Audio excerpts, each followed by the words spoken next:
Hey everybody, it's Black Spring here on your Monday, and it looks like we're already hitting the ground running. And I'd like to just share with you just a little bit. We have a little bit of finally a response, a bit of a response from Joe Biden. And I just want to open up with that. It's actually a little bit aside from the topic in which that I set this up for, but we'll get to that. But I just want to share just a little bit of Joe Biden's response to what's going on. So I hope everybody's doing well, and welcome to Black Spring. But Joe Biden is spouting out his projecting failure onto President Trump. So I was going to bring it to you right now. And welcome to Black Spring. Hope you're doing well.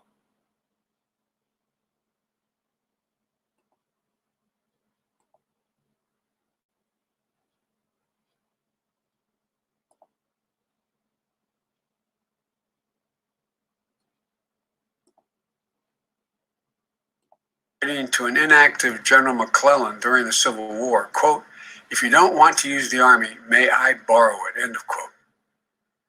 We need to get in motion today, what we should have set in motion weeks ago. Any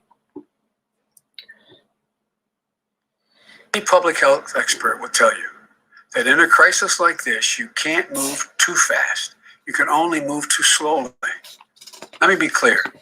Donald Trump is not to blame for the coronavirus, but he does bear responsibility for our response.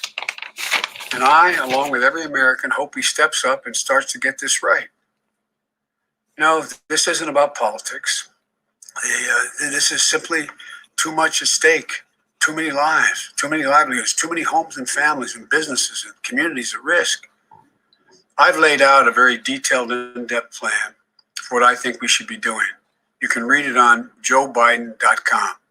We need immediate action on testing, on research for treatments and vaccines, on leading a global response to beat the virus everywhere.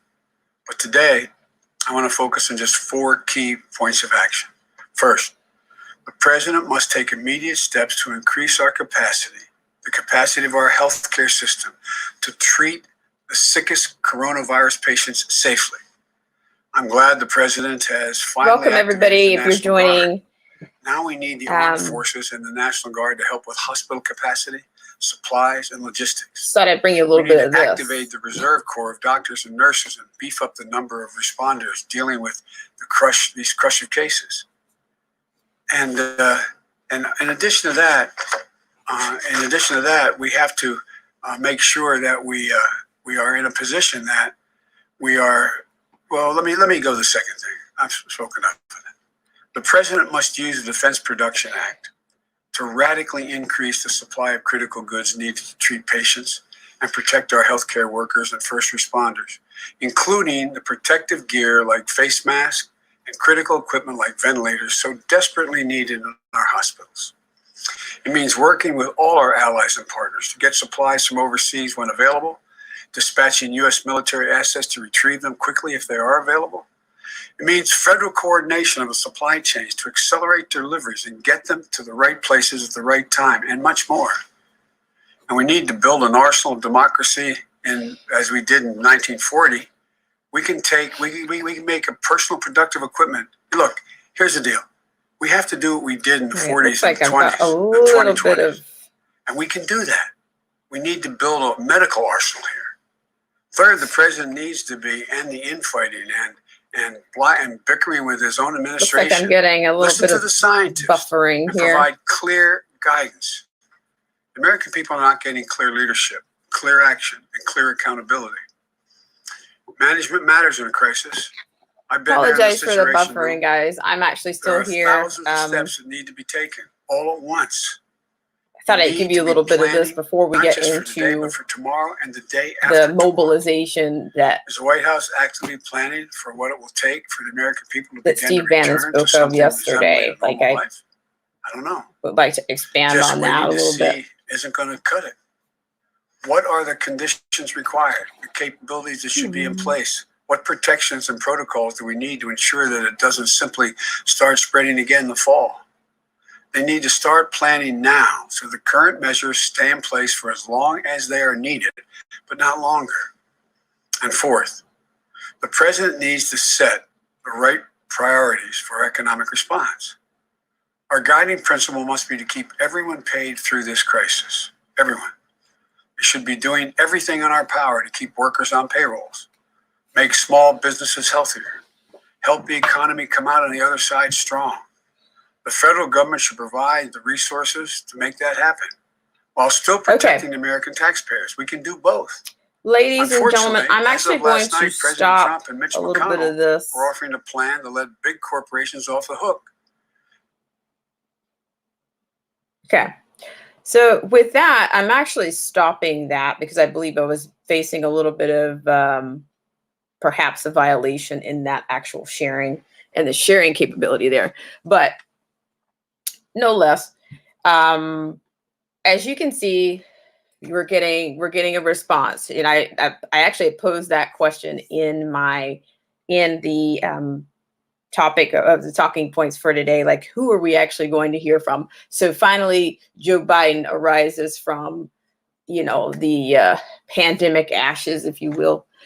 I'm not even sure if that's, that might be a bit much, but already he's already doing, he's getting his talking points from the liberal media. Sorry, I wasn't able to bring you the visual on that. But of course, if you're watching independent news sources, you can dive into the rest of that. But I will be bringing you, this is actually just a preview of what I want to bring in, do a live stream on later today.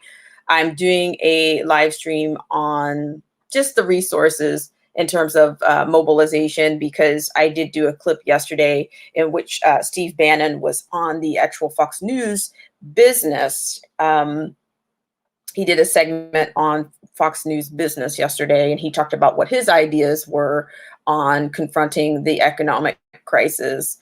And today I'm wanting to expand on his concept or his idea of, is kind of echoing what Joe Biden said. It is wartime measures is anytime you have to mobilize resources in a country, whether it be financial resources or whether it's financial resources, it's medical resources, it's our sectors that we're engaging. We're engaging production from anywhere from the auto industry in terms of actual production. The materials needed for it, I'm not sure exactly, but I do know that the measures resemble definitely wartime. And I think it's going to be a huge battle, and a lot of things are being stacked. In fact, also another part of my stream will be about the vote. This week it's going to be it's probably going to take all week to watch this thing, to play this thing out about what the Senate is actually going to do about the actual stimulus bill. Is it going to be something that the president can get on board with? Or I submit that the Democrats are going to try to implement something that's going to resemble the Green New Deal. I'm thinking what other time? We've already got bits and pieces of it. What other time than a crisis would they be able to condition or manipulate people into thinking that the government has all the answers to these problems that are going on? It's basically kind of, a lot of people are hurting, or they're going to start hurting within the next couple of weeks or so if this bill is not passed. So I submit that both sides, that the Democrats that party is going to come together, the socialists in the party, the fake moderates in the party, and worse, as the president has paraphrased before, socialist or worse in that party, the communist part, the all-out communist parts of the party are going to come together, and they're going to, that's what I think Nancy Pelosi is going to come to the table with, because a reporter mentioned it, I think, during the press conference yesterday, that it's possible that they're going to present their own bill. And in that, it also will probably have protections for illegal aliens, illegal immigrants. It will also probably include more abortion funding, federally funded, taxpayer funded. I'm just thinking that it's going to probably, possibly even a UBI. So it's a preview of, it's like forcing the president's hand, is what I suspect is going to come. Is their bill is going to somewhat force the president's hand, or it's going to delay the relief or mitigation for small businesses, large businesses, and then that'll be another point in which they can attack the president on as this election season. So, I do believe that this is very much, it is a wartime, but the allies, we can't here again, we can't really depend on, all the players, the allies. In fact, I think that the Federal Reserve is, I think we're getting more and more entrapped and indebted, where they're concerned. So this is definitely a fully loaded week. And hopefully, if we have something on the Senate vote in terms of the stimulus, I can bring that to you later. So thank everybody so much for tuning in to this part of the Black Spring live stream for today.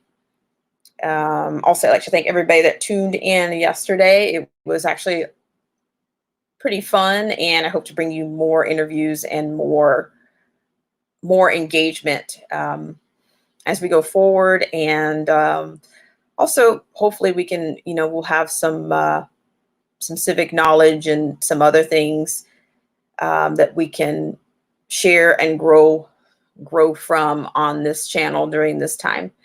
So thank you so much again, and I will see you possibly later. And I welcome you back to Black Spring with Autumn.